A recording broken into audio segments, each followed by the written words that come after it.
And without further ado, Deirdre McCloskey. Thank you very much, dears. I'm glad to be here. The first time I was in Manchester was in 1967, the summer of 1967. Joanne, my wife, and I were hitchhiking around Britain, which you could do at that time. You put your thing out, you put your thumb out, and we ended in Manchester. As an economic historian, my great desire was to see the site of the great industries of the North. But in 1967, industrial tourism was not on in Britain, to put it mildly. And we were in a terrible hotel with lots of spiders. And Joanne wept, and I joined her, and we went back to London. Then the second time was in the early 90s, when I was a fellow for some months at the Department of History. And that was mainly a cricket travel, because I spent a lot of time watching Ian Botham score 80 runs in about 5 minutes. It was astounding. Here I am again in a transformed Manchester. How did it happen? How did Manchester become the great site of industrial might, and then making the machines that I saw at the Museum of Science and Industry? How did it happen? Well, I think it's obvious that innovation happens in someone's mind first. Companies, nations, regions don't make innovations. Individual people do.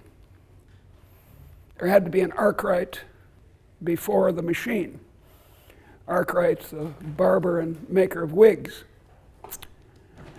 So, in a sense, what I'm asserting this afternoon is completely, as we say, blindingly obvious. That innovation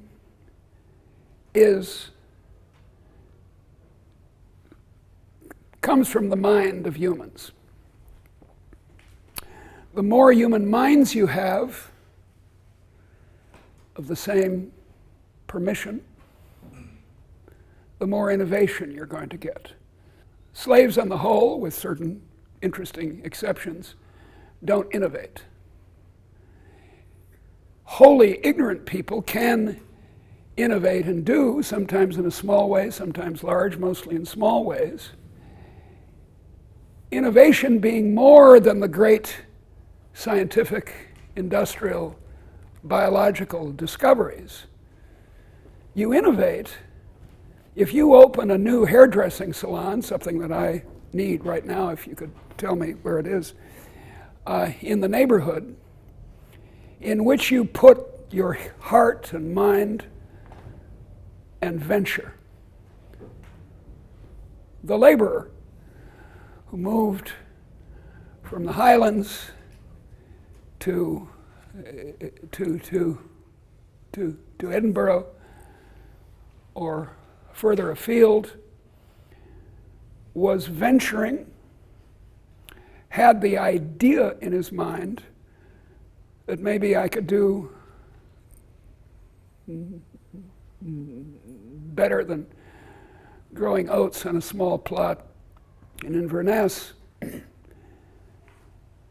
But it's the individual invention, and understand this wide understanding of invention, that made the modern world.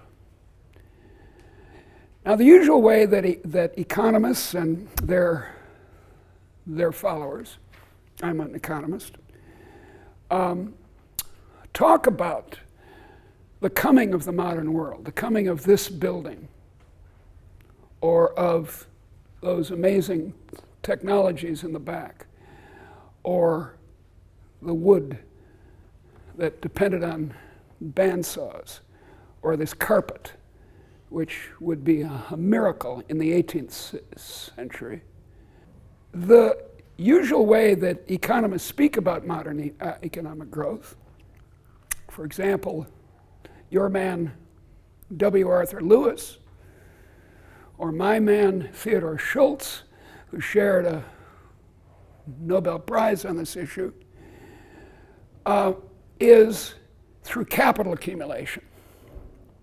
Ted Schultz, a colleague and friend of mine in what Nuno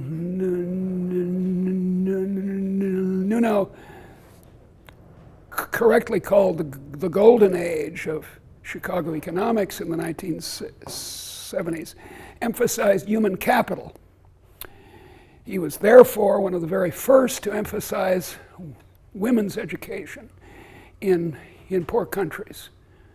The point being that if a mother can read, the transition probability of her children being able to read is nearly 1. If a father's able to read, the transition probability is much smaller. Teach the women, and the rest follows. But I've come to the conclusion, for a long time I believed that, and it's not a silly idea to think that capital accumulation matters to, I don't know, the foundation of the University of Manchester or your own educations or whatever. But the problem is this, and it's the chief scientific problem in thinking about how we became rich. And that problem, in short, is the nature and causes of the wealth of nations. I was just up in Scotland celebrating the 300th anniversary of Adam Smith. That's the main question we face. Not the question of inequality, which has entranced many modern economists. Not this problem of distribution between capital and labor, but the size of the pie that's to be divided. The changes in the shares going to the poor, or to labor, or to whoever you want, doesn't change much in economic history. Over long periods of time, it oscillates a little bit, but not much. What happened in the meantime in the last 2 centuries is an increase in national income per head in places like Britain or Japan or Finland, all of which started at unspeakably poor levels of income per head. An increase on the order of 3,000% over the base. I was giving a simplified version of this talk to the Department of Cultural Anthropology at Cambridge University, that competitor in the southeast of England. And I said it was a factor of 30 over income per head in 1800 that we in the room have benefited from, factor of 30, which is to say 3,000%, or I said a couple of minutes later 3,000%. And a very distinguished cultural anthropologist, whose name I will not reveal, stood up and said, yeah, I agree with your factor of 30. My anthropological research has determined that, but 3,000% is too big. And I didn't say, you'd better go back to your 4th form mathematics. And I was kind to him because I admire his work so much. But it's 3,000%. Earlier efflorescences, as the great sociological historian Jack Goldstone has pointed out, were numerous. The Song dynasty in China the invention of the wheat, oil, and wine economy of the Eastern Mediterranean early in the first millennium BCE, northern Italy in the 14th and 15th century, were all flowerings, which then drifted back to the $2 a day per person, which has been the fate of humans for 300,000 years. Yet since 1800, since something happened in the 18th century, around 1800, a factor of 3,000.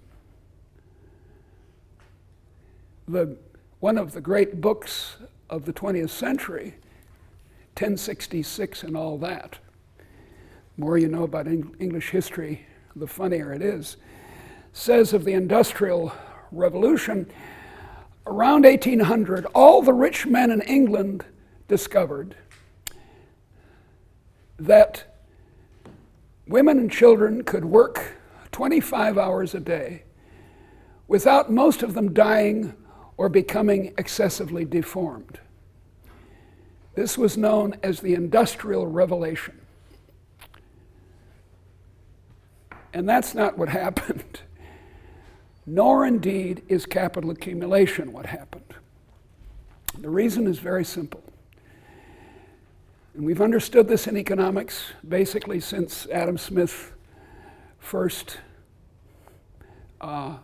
inspired us to think of capital accumulation as the source. This is one of his mistakes. Capital accumulation without innovation, without changes in ideas, originating in these individual minds and spreading through the evolutionary way of trying things out and finding them working or not, in the opinion of the people who buy them. If that doesn't happen, capital has sharply diminishing returns. It's obvious.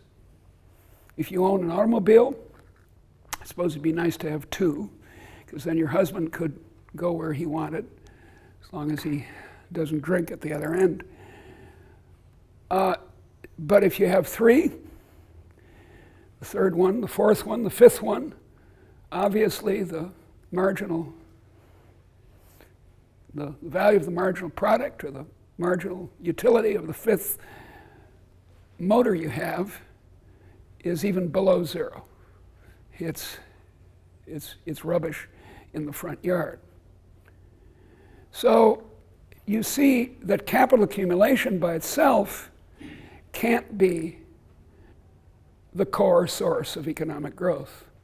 In the paper, which some of you have, turn to page whatever it is, the diagram I have rather early on. Can't find it. If you can find it first, shout out the number.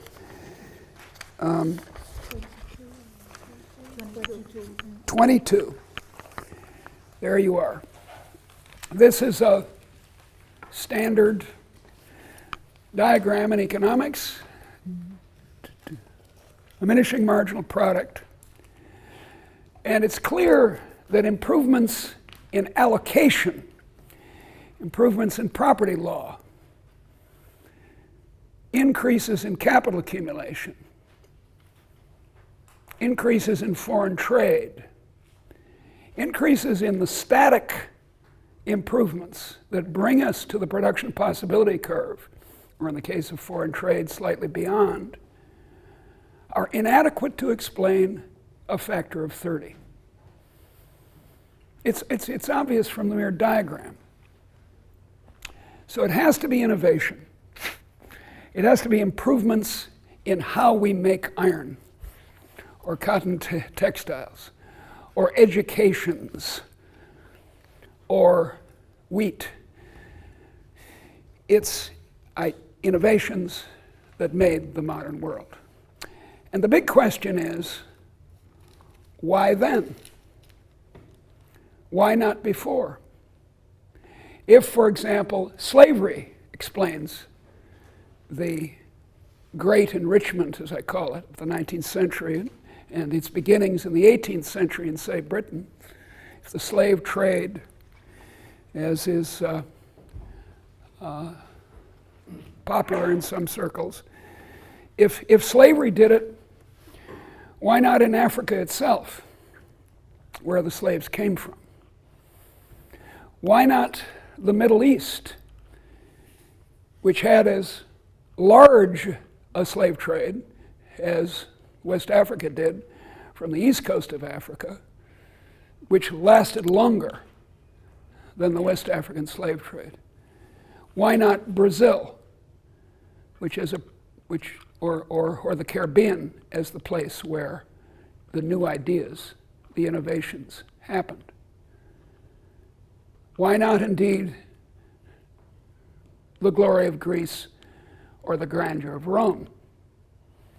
Why not the other places where slavery has taken place? There are basically two lines of argument explaining enrichment. One is, that I've told you about, is declining, is capital accumulation. And that doesn't work. Then from the left, there's the claim that it's various kinds of exploitation. Stealing from slaves, stealing from South Asians, stealing from the English working class. And that too is attached on its end, as in Marx, to an accumulation theory. Marx himself, Marx and Engels said it was the piracy, which was the original accumulation of capital. And that's where it was. Presumably that's why the Spanish and the Portuguese, who didn't have this chance to steal from the Spanish and the Portuguese, didn't have an industrial revolution until quite late.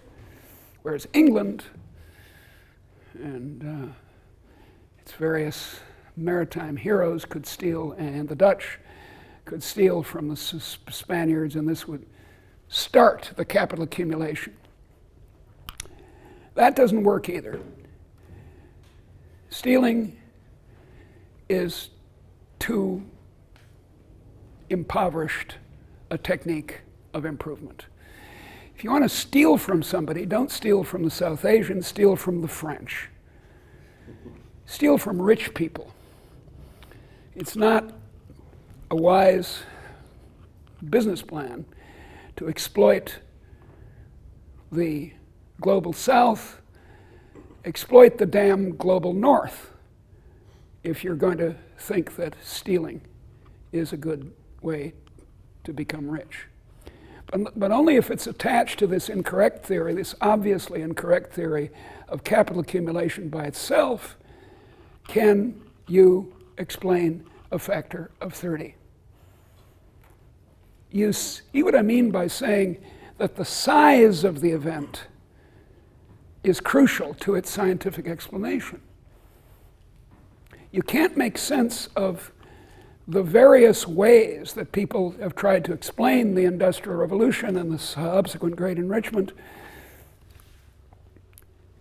in the face of such an enormous increase. Canals, you'd say, canals. The longest canal in the world was Chinese for centuries before. You may have heard that in the Low Countries there were lots of canals. Yet the specifically Industrial Revolution didn't happen in the Low Countries. It happened in here and in Lothian. It didn't happen in London, it happened here. Why? Well, as I said, it's innovation. And here's a formal way of saying that. Output increase in the factor of 30 is a function of an ordinary, this is a sign for multiplication.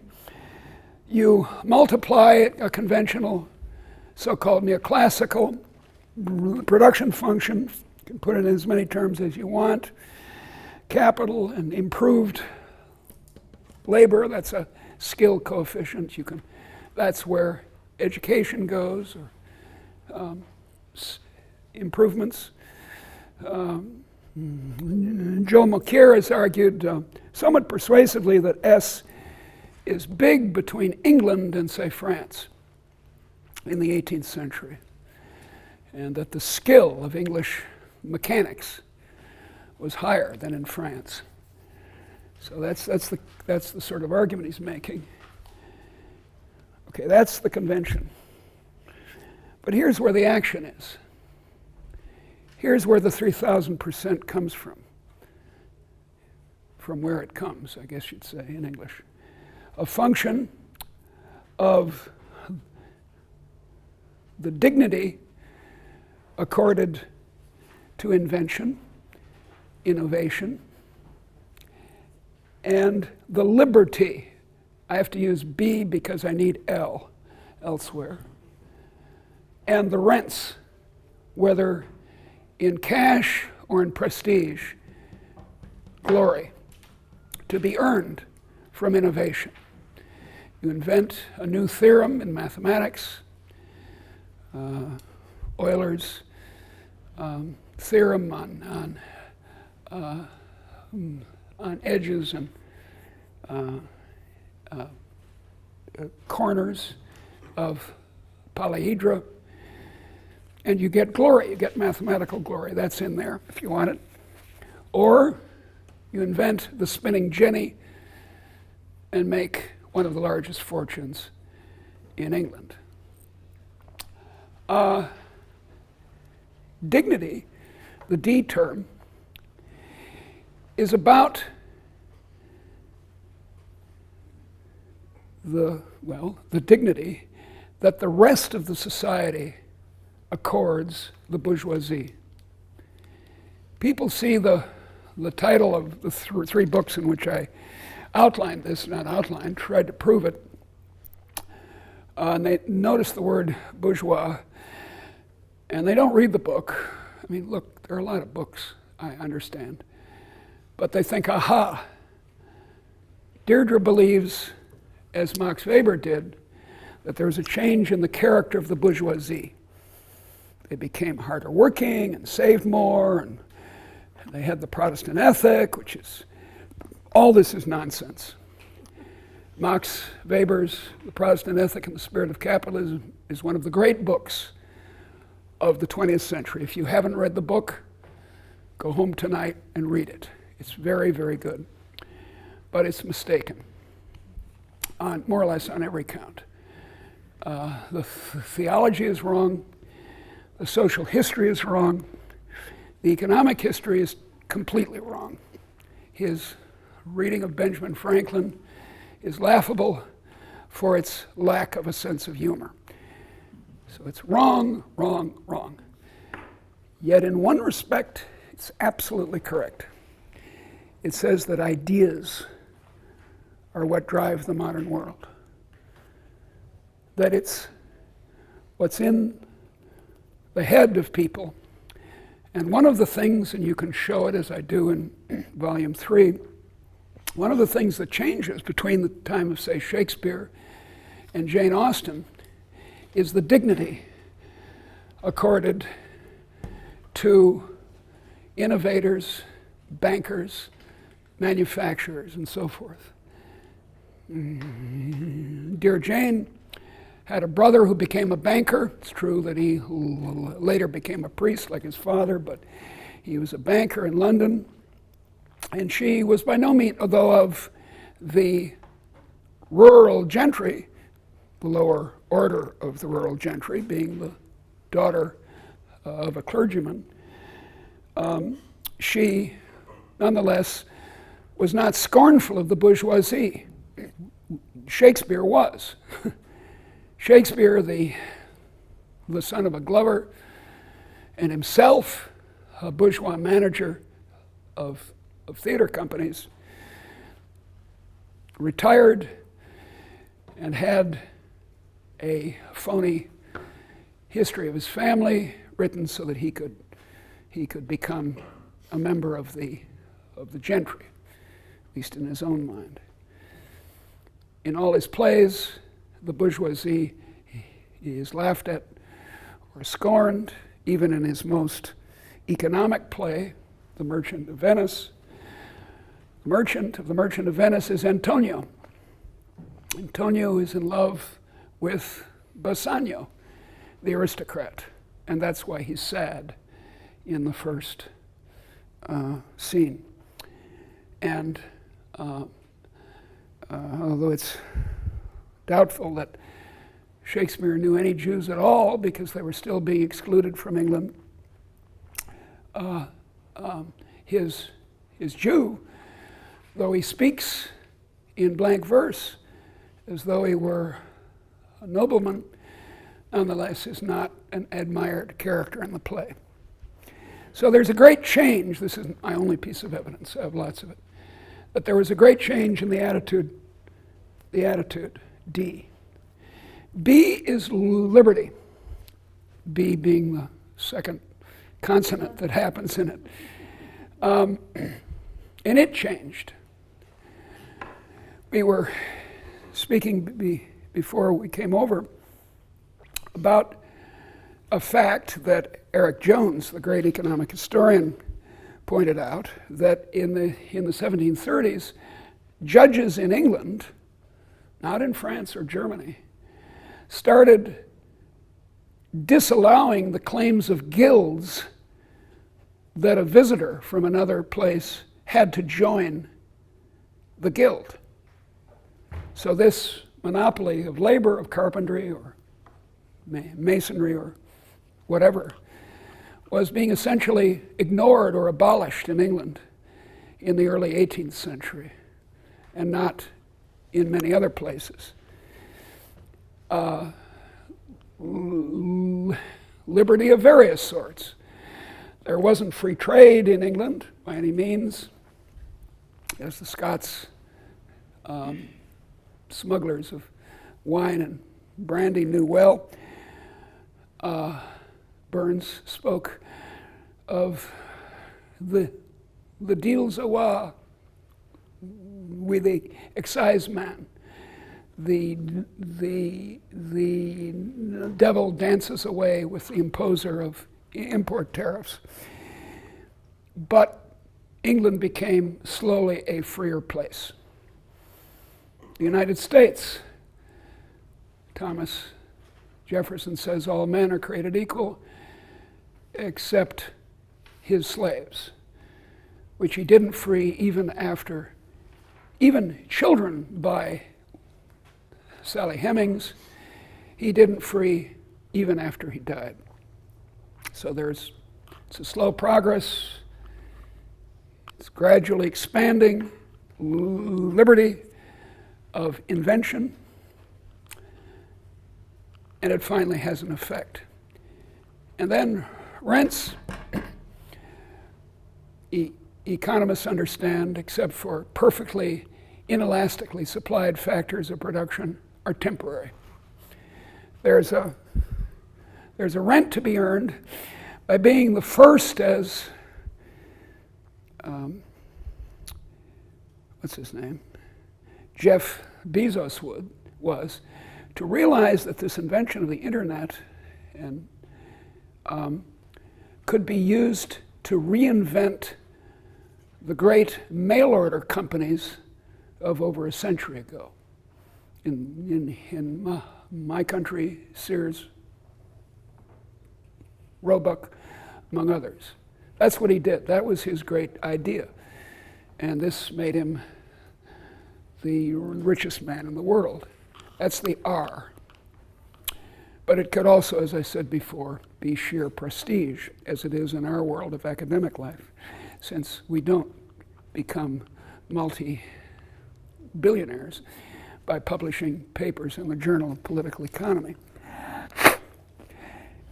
The advantage of thinking of it this way is mainly that it's true, that it's the fact of the matter.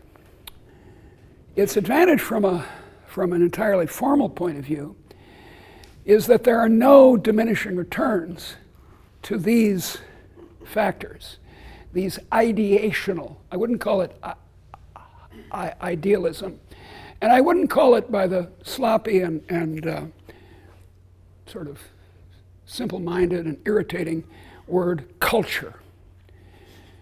That's not the point. Look, the Indians, since 1991, under Singh and his friends, loosened the license raj, as the Indians called it, where to move a machine inside your own factory, you needed what's known in Britain as planning permission. You needed to consult the planner. And surprise, surprise, the planner had his hand out for a bribe. That has reduced greatly. Kellogg couldn't import cornflakes into India, and then it could. Surprise, surprise, the quality of cornflakes improved in India. It's largely the ideational effect of free trade, internally and externally, the freedom to try things out and test them in the marketplace that makes for innovation. It's true in intellectual life, it's true in musical life. We wouldn't think of having government control of the art world. I hope there's no one here who would think that was a fine idea. So there's a similar liberalizing, and the result is that Indian income per head, including for the very poor, has shot up. So in short, here I'll end so we can have a fuller discussion. It's liberty, the B term here. It's the correlated, related increase of D, immense increase, that caused the modern world. As you say in Britain, you're this sporting nation, letting people have a go in the upcoming test match between Australia and England, in which I'm very excited. Who will win the toss, we don't know, but one will have a go, and I get 10 outs to do it. And then in all fairness, the other person has a go. That's an Anglicism. In Australia, it comes out as fair goes. Fair goes. Just let's be fair. You get a turn, then you get a turn. And that's the change. It's the change from a hierarchical society, a traditional agricultural society of the sort that had dominated our lives since the invention of crop agriculture. Domestication of animals is consistent with a lot of ability of people to move and to move out from an oppressive master, but not field agriculture. If you have to stay by your crop and cultivate it and harvest it, as Jean-Jacques Rousseau wrote in 1755, a man on a horse with a sword can say, "So sorry, this is my land now," and can charge you rent. Half of English national income before the 18th century went in rent. That's my explanation. It's not capital accumulation. It's not changes in law, which essentially didn't happen, although my friends Doug North and Barry Winecast have long argued that that's what happened. Actually, I was well before Doug in thinking that was so. I was an office mate of Steve Chung, who's the one who inspired me to do this in 1968. And I started to study the enclosure movement with this in mind, that improvements in the allocation of land would be, by changes in law, would be a big deal, and I discovered they weren't. That's when I started to get it took me decades to get this straight, so I'm going to save you a lot of time if you just believe me. Static Harburger triangle changes can't explain a factor of 30. It has to be innovation, and it doesn't come, as I said, from aggregates of people. Although aggregates of people can change the parameters of B and D. But changing the parameters of K and L, good though they are, I'm not against capital accumulation. Some of my best friends are capitalists. But that's not where innovation comes from. Thank you.